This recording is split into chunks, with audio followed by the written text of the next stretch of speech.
Depuis l'avènement de l'AES, la France essaie tant bien que mal de demeurer éternellement en Afrique. Malgré l'opposition dominante des États sahéliens qui aspirent une union basée sur le respect et le développement durable. Même si cela nous a valu énormément de sanctions inhumaines de ceux-là même qui ont prétendu défendre les droits de l'homme. C'est les droits de celui-là même qui a passé du statut de l'indigénat à l'assimilé avant de finir dans ce théâtre tragique qui constitue l'intégration.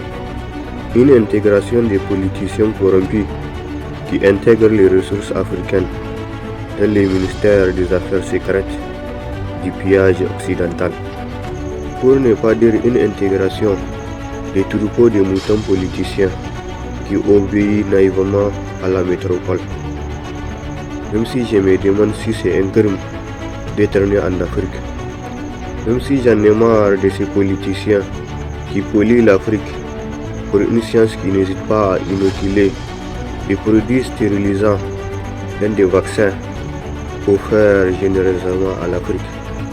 J'en ai marre de ces loups pillards aussi tordus que ces bureaucrates qui ont trépassé sans aucun honneur dans le Quai d'Orsay.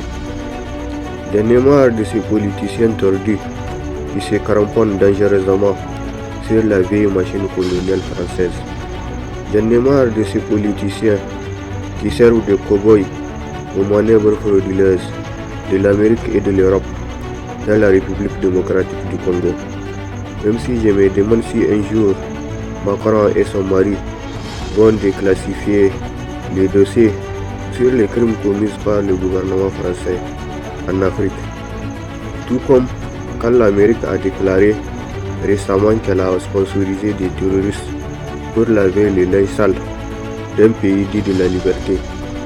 Même si Emmanuel Macron se plaint au quotidien de l'attitude de l'AES parce qu'il est beaucoup trop tordu pour savoir que l'Africain du 21e siècle est beaucoup trop différent de celui du 20e siècle. Je pense qu'il se fait des illusions sur des pratiques qui mènent tout droit à l'âge de la pierre. Des pratiques qui ont pour objectif de dominer par tous les moyens les États africains. Pour ne pas dire des pratiques qui consistent à armer des terroristes pour conquérir des terres qui relèvent du domaine public mais qui échappent au pouvoir exécutif. Même si la prouesse la plus scandaleuse s'est réalisée au Mali, où des rebelles ont eu le culot de proclamer et fêter l'indépendance du Kidal au profit des pillards qui ont accepté de saccager le climat du Nord malien. Même si la prouesse la plus sanguinaire a été réalisée dans la République démocratique du Congo, qui regarde naïvement ses ressources transiter de l'Est vers le Rwanda, pour ainsi finir par s'immigrer au fin fond du marché noir des multinationales occidentales. Une république où au quotidien les femmes se font agresser sexuellement parce que le gouvernement est beaucoup trop décadent aux aspirations réelles qui ont conduit les fervents Patrice Lumumba à se sacrifier pour les Zaïre et pour toute l'Afrique. Même si l'Occident est beaucoup trop arrogant pour se remémorer ces siècles de l'esclavage, ils appellent naïvement la traite négrière transatlantique. Comme si c'est l'océan qui a commis les sauvageries de l'esclavage, selon Kofi Gomez, qui disait qu'il n'y avait pas eu de commerce triangulaire, même s'il y a eu un commerce de la chair humaine. Il s'agit d'un commerce qui a enfanté l'Organisation mondiale du commerce, une organisation qui a toujours favorisé les puissances coloniales au détriment de nouvelles nations africaines. Même si je pense que l'ONU a lamentablement échoué comme son ancêtre juste avant la Première Guerre mondiale. Même si jadis l'Occident a déraciné et déporté la force vive de l'Afrique tout en nous apportant des politiciens tarés qui ont génocidé l'indépendance africaine. Des politiciens tarés qui ont tourné le dos à Sékou Touré, à Modibo Keïta et à Kwame Nkrumah.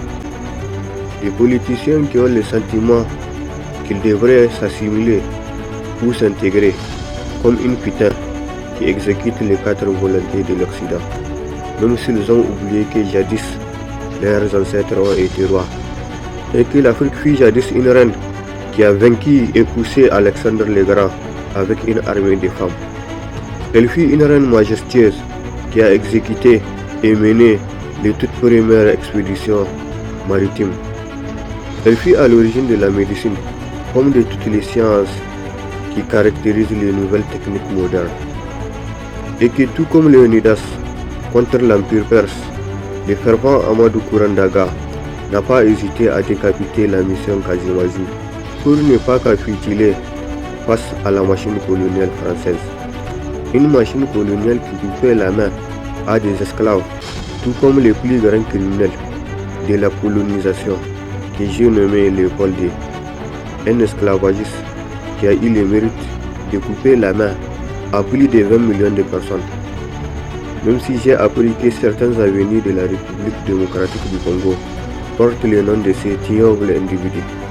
Même si après l'époque coloniale, les États africains étaient tellement affaiblis qu'ils ont oublié que jadis, leurs ancêtres ont commandé des hommes.